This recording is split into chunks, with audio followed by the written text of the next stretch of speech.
Assalamualaikum warahmatullahi wabarakatuh. Bismillah walhamdulillah wassalatu wassalamu ala rasulillah Sayyidina Muhammad bin Abdullah wa ala alihi wa ashabihi wa mawalah. Wa la hawla wa la quwata illa billah. Rabbi syrah li sadri wa yassir li amri wa halul 'uqdatam min lisani yafqahu qawli.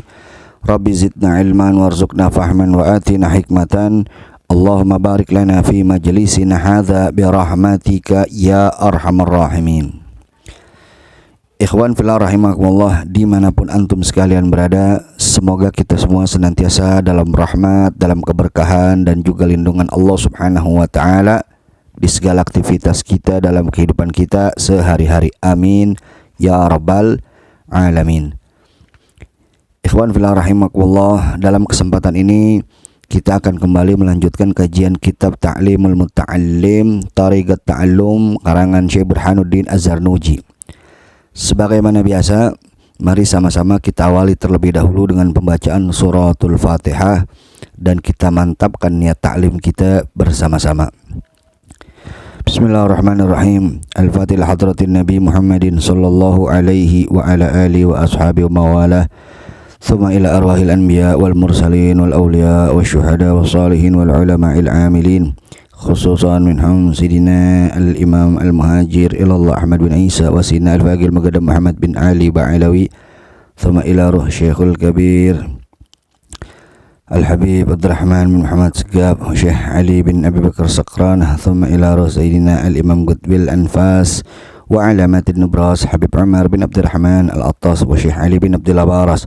ثم إلى روح سيدنا الإمام قطب الإرشاد وغوث العباد والبلاد الحبيب عبد الله بن علوي الحداد ووصولهم فروع مذهب الحقوق عليهم أجمعين. وثم خصوصا إلى روح صاحب التعليم متعلم الشيخ برهان الدين الزرنوجي ووصوله فروع وتلامذة وذوي الحقوق والمنتسبين إليه أجمعين.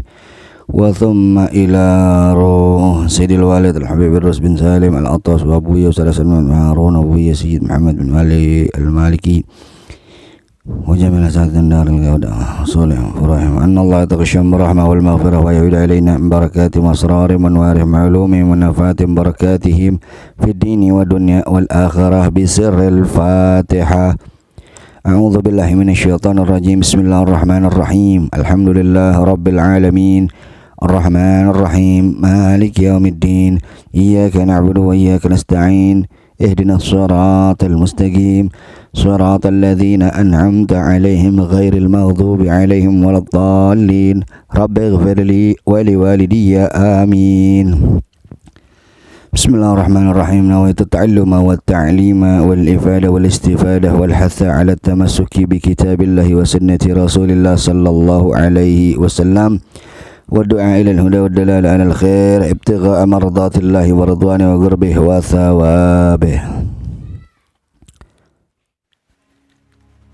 Bismillahirrahmanirrahim. Alhamdulillah wassalatu wassalamu ala rasulillah Sayyidina Muhammad bin Abdullah wa ala alihi wa ashabihi wa mawalah wa la hawla wa la quwata illa billah. Qala al-muallif radhiyallahu anhu arda wa anna jami'an. Wa yanbaghi li ahli al-ilmi alla yudhilla nafsahu bit-tam'i fi ghairil matma'i. Dilanjutkan di sini, dan selayaknya bagi penuntut ilmu agar tidak menghinakan dirinya bit-tam'i dengan sifat tamak, yaitu sifat rakus, fi ghairil matma'i, yang tidak semestinya atau yang bukan pada tempatnya. Nah, jadi di sini beliau mewanti-wanti bagi para penuntut ilmu untuk tidak rakus pada sesuatu yang bukan seharusnya, seperti misalkan rakus akan dunia, rakus akan harta, tahta, popularitas dan semacamnya.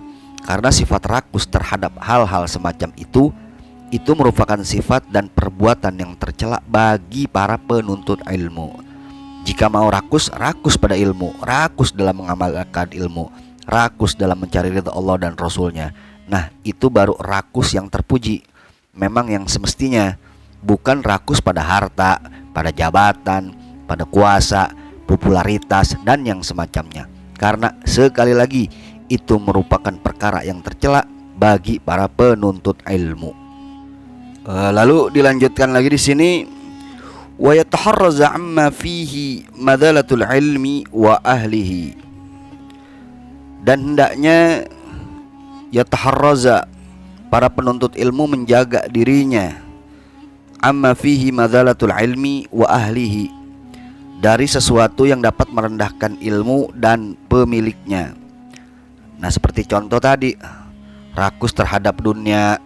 Nah, itu salah satu contoh perbuatan yang merendahkan seorang penuntut ilmu, seorang ahli ilmu, termasuk merendahkan ilmu yang ia miliki.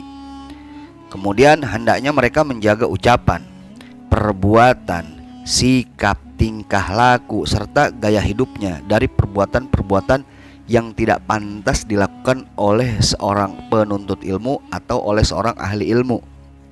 Misalkan kalau zaman sekarang, contohnya seperti pacaran, atau mengumbar foto-foto dirinya dan pasangannya yang tidak pantas dipajang di media sosial dan semacamnya.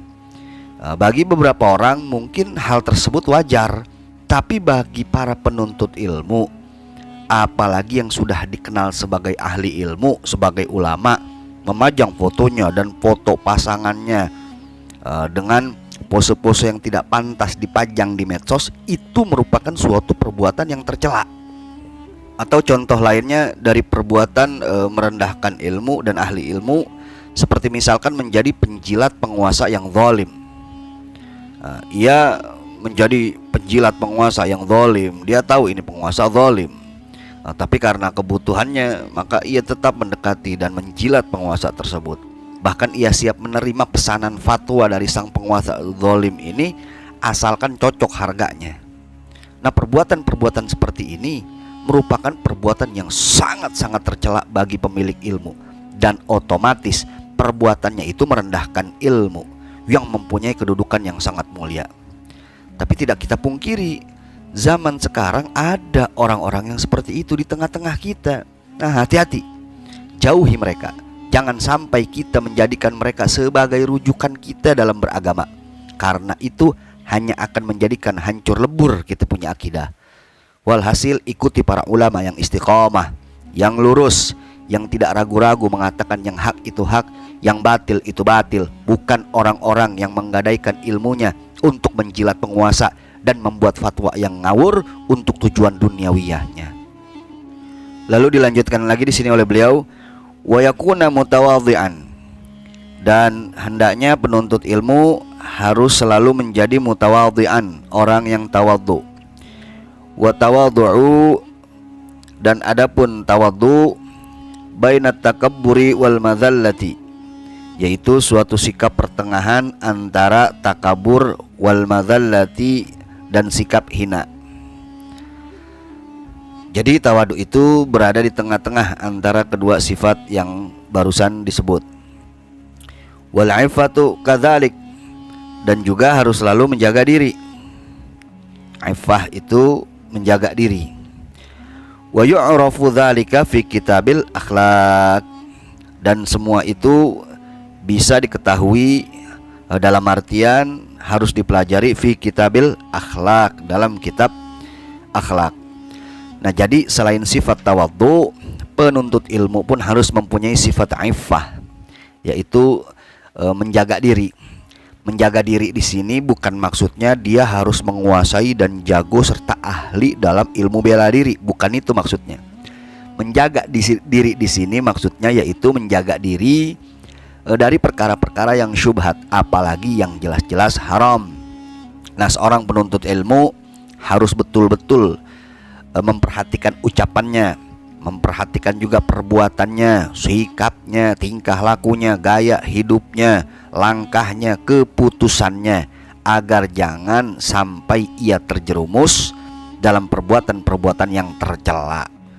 Kemudian dilanjutkan lagi di sini oleh beliau, wa ansyada Syekhul Imamul Ustadz Ruknuddin al-ma'rufu bil adibil mukhtar syi'ran li nafsihi, dan telah membacakan Syekh Al-Imam Al-Ustadz Ruknuddin Al-Ma'ruf yang dikenal bil Adibil Mukhtar, dengan sebutan Adibul Mukhtar, syi'aran, suatu syair, linafsihi, bagi dirinya. Beliau yang dimaksud di sini yaitu Syekh Muhammad bin Abi Bakar bin Yusuf Al-Farghani, seorang ahli fikih yang wafat sekitar tahun 500-an Hijriah. Bagaimana syair yang beliau bacakan? Nah, di sini ditulis oleh Syekh Burhanuddin Az-Zarnuji, "Inna tawaddu'a min khisalil muttaqi." Sesungguhnya sifat tawaddu itu termasuk salah satu sifat orang yang bertakwa. Wa bihi taqiyu ilal ma'ali yartaqi, dan dengan sifat tawaddu tersebut at-taqiyu ilal ma'ali yartaqi, orang yang bertakwa naik ke kedudukan yang luhur. Wa minal ajaibi ujbu man huwa jahilu, dan di antara perkara yang mengherankan yaitu suatu sifat ujub, bangga diri, man huwa jahilu, dari orang yang bodoh, fi halati ahwa sa'idu amisyaki, dari orang yang bodoh yang tidak tahu dengan keadaannya apakah ia akan masuk ke dalam golongan orang-orang yang bahagia atau orang-orang yang celaka. Am kaifa yukhtamu umruhu aw ruhuhu, atau bagaimanakah ia akan menghabiskan umurnya, akan menghabiskan ruhnya. Yauman nawa mutasafilun aw murtaqi, apakah ia termasuk dalam golongan yang luhur atau golongan yang rendah. Wal kibriya ul rabbina sifatun bihi, dan adapun sifat takabur merupakan sifat Allah Subhanahu wa taala, makhsusatun, yaitu yang khusus dimilikinya. Fatajannabnaha wattaqi, fatajannabnaha wattaqi, karena itu jauhilah sifat takabur tersebut, wattaqi, dan berhati-hatilah dan bertakwalah kepada Allah Subhanahu wa taala. Lalu kemudian Syekh Burhanuddin Az-Zarnuji menukil lagi sebuah perkataan dari Al-Imam Abu Hanifah.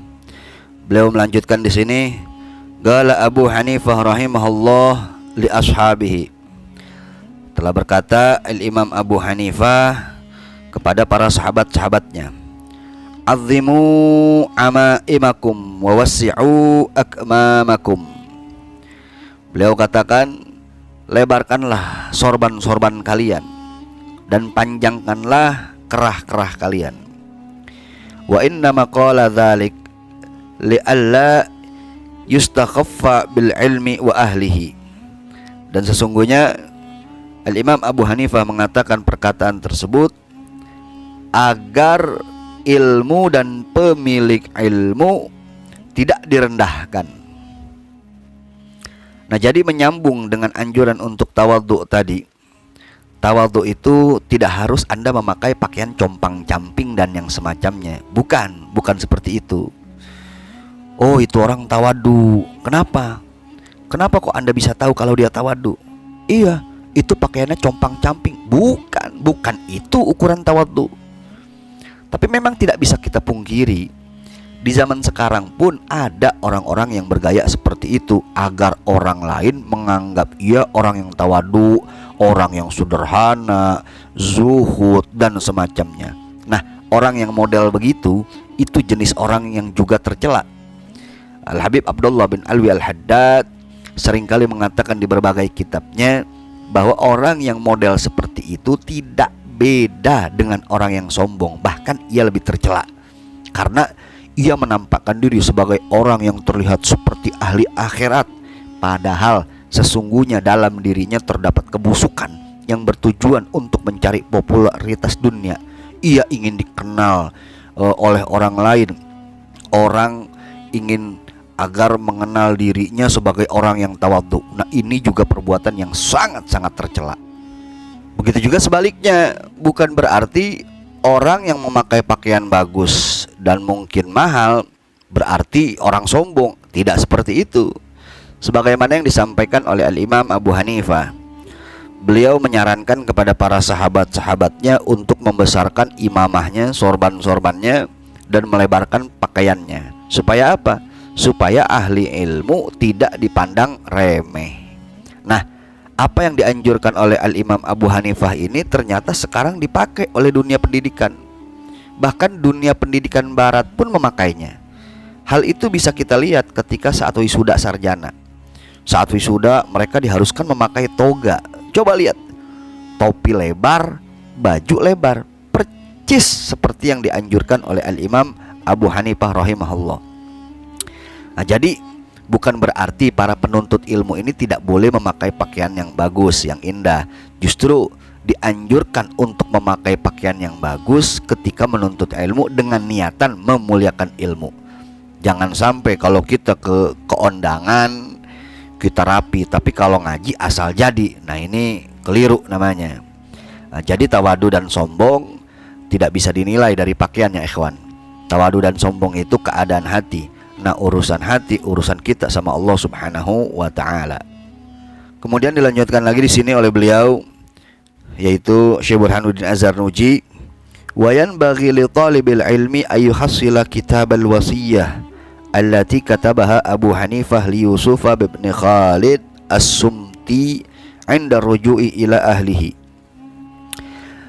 Dan hendaknya para penuntut ilmu memiliki kitab Al-Wasiyah yang ditulis oleh Al-Imam Abu Hanifah untuk Yusuf bin Khalid As-Sumti 'inda ruju'i ila ahlihi, saat ia hendak kembali ke keluarganya. Yajiduhu mayatlubuhu, akan mendapatkannya orang yang mencari kitab tersebut. Nah, Syekh Yusuf di sini, beliau ini merupakan salah satu sahabat dan juga murid Al-Imam Abu Hanifah. Nah, ketika ia akan kembali ke kampung halamannya, Al-Imam Abu Hanifah memberikan beliau sebuah kitab, yaitu kitab Al-Wasiyah. Di dalam kitab tersebut dibahas seputaran pokok-pokok akidah, usuluddin. Dan tentunya ada juga kitab-kitab yang lain yang bisa kita dapatkan dan kita pelajari untuk menambah ilmu dan juga wawasan kita. Lalu selanjutnya diteruskan di sini, wa qad kana ustadzuna Syekhul Islam Burhanul A'imma Ali bin Abi Bakar qaddasallahu ruhahul aziz amaroni bi kitabatihi 'inda ruju'i ila baladi fakatabtuhu. Beliau Syekh Burhanuddin Az-Zarnuji melanjutkan, guru kami Syekh yakni Ali bin Abi Bakar amaroni, telah memerintahkanku, telah menyuruhku bi kitabatihi, untuk menuliskan kitab Al-Imam Abu Hanifah tersebut 'inda ruju'i ila baladi, ketika aku hendak pulang ke kampung halamanku. Fakatabtuhu, maka aku pun menulis kitab tersebut. Walaupun dalil mudarrisi wal mufti fi muamalatin nas minhu, dan kitab ini harus dimiliki oleh seorang pengajar dan juga mufti yang memberikan fatwa terkait muamalah di antara sesama manusia. Jadi sebagaimana telah disampaikan dalam biografi beliau di video pertama di kajian berseri kitab Ta'limut Ta'lim ini, beliau Syekh Burhanuddin Az-Zarnuji ini berasal dari kota Zarnuj, salah satu kota yang dulunya berada dalam kawasan wilayah Iran. Lalu kemudian beliau menuju kota Bukhara dan Samarkand untuk menuntut ilmu, di mana kedua kota tersebut memang jadi tujuan para penuntut ilmu dari berbagai tempat. Nah, salah satu guru beliau yang barusan beliau sebutkan bernama Syekh Ali bin Abi Bakar. Nah, beliau ini Syekh Burhanuddin Az-Zarnuji ini bermadhab Hanafi, mengikuti madhab Imam Abu Hanifah. Makanya beliau banyak menukil perkataan Imam Abu Hanifah dan ulama-ulama yang bermadhab Hanafi lainnya. Singkatnya, setelah beliau selesai belajar dengan sang guru tersebut, beliau diperintahkan oleh sang guru untuk menulis salah satu kitab milik Al-Imam Abu Hanifah untuk dijadikan pegangan beliau di kampung halamannya. Nah, dari sini kita dapat pelajaran bahwa belajar itu tidak ada batas waktunya. Walau beliau sudah kembali ke kampung halaman, beliau tetap dianjurkan untuk terus mengaji, dan mengaji. Semangat semacam inilah yang harus kita contoh dari para ulama-ulama kita terdahulu. Nah, jangan baru ilmu sedikit sudah gengsi untuk mengaji, sudah malu untuk ngaji, bahkan terkadang sudah merasa lebih pintar dari gurunya. Na'udzubillah, tsumma na'udzubillah min dzalik. Alhamdulillah kita telah sampai di bagian akhir dari fasal yang kedua ini, yaitu fasal yang menerangkan tentang niat ketika belajar. Nah, insya Allah kita lanjut ke fasal yang ketiga, fasal yang selanjutnya. Nah, kita sambung di kesempatan yang selanjutnya dan semoga bermanfaat. Wallahu a'lam bishawab. Jika menurut Anda konten ini bermanfaat, jangan lupa subscribe channelnya, share videonya, dan terima kasih atas segala perhatian. Mohon maaf atas segala kekurangan dalam penyampaian. Insya Allah kita bertemu di lain kesempatan. Hadani Allah wa iyyakum ila siratil mustaqim. Wal afu minkum. Wassalamualaikum warahmatullahi wabarakatuh.